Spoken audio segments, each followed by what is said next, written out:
विद्यार्थियों, आज हम भारतीय राजनीतिक दर्शन में मनु जो प्राचीन राजनीतिक चिंतक था उसकी क्या देन रही है, उसका क्या महत्व है, इसके आधार पर हम उसकी चर्चा करें। उन्होंने अपने राजनीतिक चिंतन में सामाजिक व्यवस्था के बारे में, परराष्ट्र संबंधी विचार, न्याय संबंधी विचार आदि पर विस्तृत रूप से चर्चा की, लेकिन फिर भी हम इसको निष्कर्ष रूप में उसके योगदान के बारे में आज चर्चा करें। राज्य की उत्पत्ति के देवी सिद्धांत का उन्होंने प्रतिपादन किया, लेकिन राजा की सीमित सत्ता का उन्होंने उस पर नियंत्रण रखा। मनु ने राज्य की उत्पत्ति के देवी सिद्धांत का प्रतिपादन करते हुए भी उस पर नियंत्रण रखा है। धर्म का नियंत्रण है, मंत्री परिषद का नियंत्रण है, उसके संस्कारों का नियंत्रण है। इस दृष्टि से सामान्यतः उसे निरंकुश राजतंत्र का समर्थक माना जाता है, लेकिन उसके ऊपर देवी अंकुश होने के कारण वह असीमित शक्ति का प्रयोग नहीं कर सकता। इस प्रकार उसके व्यवहार में धर्म के अनुसार उसको आचरण करना। इस आधार पर हम कह सकते हैं कि मनु का जो देवी सिद्धांत है वह देवी होने के बाद भी वह मूल रूप से नियंत्रण सत्ता अर्थात नियंत्रण का शासन, नियंत्रण का राजतंत्र स्थापित हुआ है।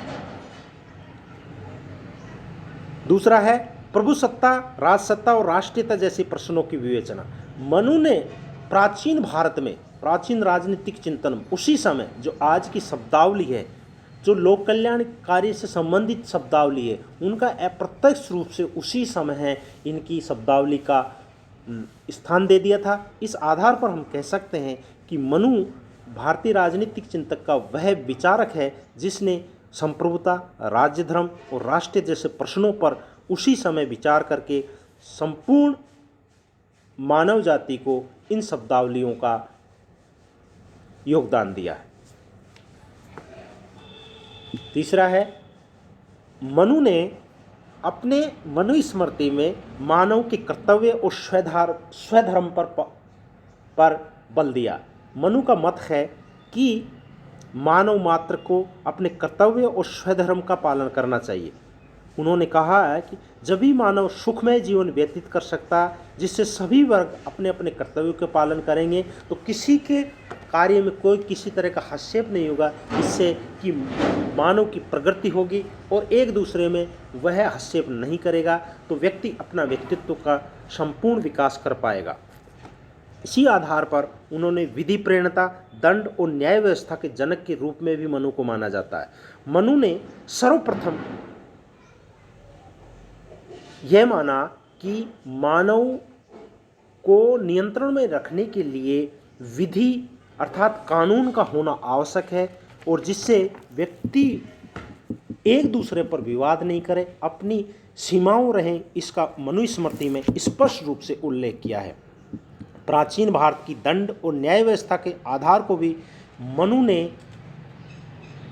के चिंतन में बहुत महत्वपूर्ण स्थान है। मनु ने दंड व्यवस्था और न्याय व्यवस्था की भी विस्तृत रूप से विवेचना की है। मनु की न्याय व्यवस्था में आज के समान दो प्रकार के विवादों का उल्लेख है, हिंसक आचरण से उत्पन्न विवाद और धन संबंधी विवाद। मनु ने साक्ष्य के संबंध में विस्तार से प्रकाश डाला और इस बात पर बल दिया कि दंड देने का कार्य भावना और दुर्भावना से पूर्णतः अलग रहते हुए किया जाना चाहिए। मनु ने न्याय के सैद्धांतिक विवेचना के साथ साथ न्यायाधीशों की योग्यता, न्यायपालिका के संगठन, न्यायिक प्रक्रिया, अपराधों और दंड के वर्गीकरण आदि का विस्तृत रूप से विवेचन किया। उनके न्याय दर्शन में इन तत्वों का मूल रूप से समाधान है। इस आधार पर हम कह सकते हैं कि मनु ने दंड व्यवस्था, न्याय व्यवस्था और कानून और विधियों के बारे में विस्तृत रूप से चर्चा की। इसी प्रकार मनु के चिंतन में राजकोष और अर्थव्यवस्था संबंधी विचारों का भी महत्वपूर्ण स्थान है। मनु इस बात से परिचित थे कि राज्य के संगठन और संचालन और समृद्धि के लिए राजकोष का होना आवश्यक है। मनु कर व्यवस्था के संबंध में प्रजा रक्षण के सिद्धांत, अधिक कर निषेध का प्रतिपादन करते हैं, जो आज भी अपना स्थान रखते हैं। उनकी प्रगतिशीलता इस बात पर बल देती है कि गरीब जनता पर कर का भार कम और समृद्धिशाली लोगों पर कर का भार अधिक होना चाहिए, जो आज भी भारतीय राजनीतिक व्यवस्था में लागू है। अंतर्राष्ट्रीय राजनीति के संबंध में भी मनु के जो योगदान है वो महत्वपूर्ण है। अंतर्राष्ट्रीय राजनीति के अंतर्गत उन्होंने मंडल सिद्धांत, षाटगुण नीति और उपाय सिद्धांत और युद्ध नीति के बारे में जो विस्तृत रूप से चर्चा की है वो आज भी संपूर्ण विश्व पर लागू होती है। उन्होंने मंडल सिद्धांत के अंतर्गत जो मित्र, अरिमित्र, उदासीन और आदि राज्य बताए थे उनके बारे में विस्तृत रूप से मनु ने अपने सिद्धांत और अपने विचारों में बताया। मनु ने राष्ट्रवाद, अंतर्राष्ट्रीयवाद के बीच सुंदर समन्वय स्थापित किया। यही संतुलन आज विश्व शांति का आधार बन सकता है। मनु का यह विचार बहुत अधिक विवेक और दूरदर्शितापूर्ण था कि युद्ध को अंतिम विकल्प के रूप में अपनाया जाना चाहिए। राज्यों के हित की रक्षा के लिए युद्ध के अतिरिक्त अन्य कोई रास्ता नहीं हो सकता। इस आधार पर हम कह सकते हैं कि मनु के जो दर्शन थे, जिसमें अंतर्राष्ट्रीय संबंध के बारे में उनके जो विचार थे वो आज भी प्रासंगिक है। इसी प्रकार उन्होंने सामाजिक व्यवस्था के बारे में भी एक सुव्यवस्थित दर्शन दिया। उन्होंने मानव जीवन को 100 वर्ष का मानते हुए उसकी वर्ण व्यवस्था और आश्रम व्यवस्था और संस्कारों का उनमें उल्लेख किया। मनु ने न केवल राजनीतिक चिंतन वरना सामाजिक दर्शन को भी सुस्पष्ट करते हुए यह विचार दिया कि स्त्री पुरुष के एक दूसरे के प्रति कर्तव्य निश्चित होने चाहिए। स्त्री पुरुष के बीच संपत्ति के विभाजन का विधान किया। मनु ने अपनी सामाजिक व्यवस्था में स्त्रियों के हित संरक्षण पर विशेष बल दिया। उनके द्वारा प्रतिपादित सामाजिक जीवन के सिद्धांत देश काल की सीमाओं से परे है। मनु ने इस काल में समाज को एक स्पष्ट और सुव्यवस्थित दर्शन दिया, जबकि विश्व के अधिकांश भागों में लगभग अराजकतापूर्ण जीवन की स्थिति थी। मनुस्मृति के अध्ययन से स्पष्ट है इस समय भारतीय समाज सुव्यवस्थित और समाज की यह सुव्यवस्था मनु की देन है। यद्यपि शूद्रों और स्त्रियों के प्रति उनके विचार भेदभावपूर्ण थे, अप्रासंगिक थे और आज भी अप्रासंगिक है और अनुचित माने जाते हैं, किंतु उसने जो सामाजिक व्यवस्था के बारे में अपने चिंतन दिया, जो दृष्टिकोण दिया, जो विचार दिया, वो मूल रूप से कहीं न कहीं आज भी वह प्रासंगिक है।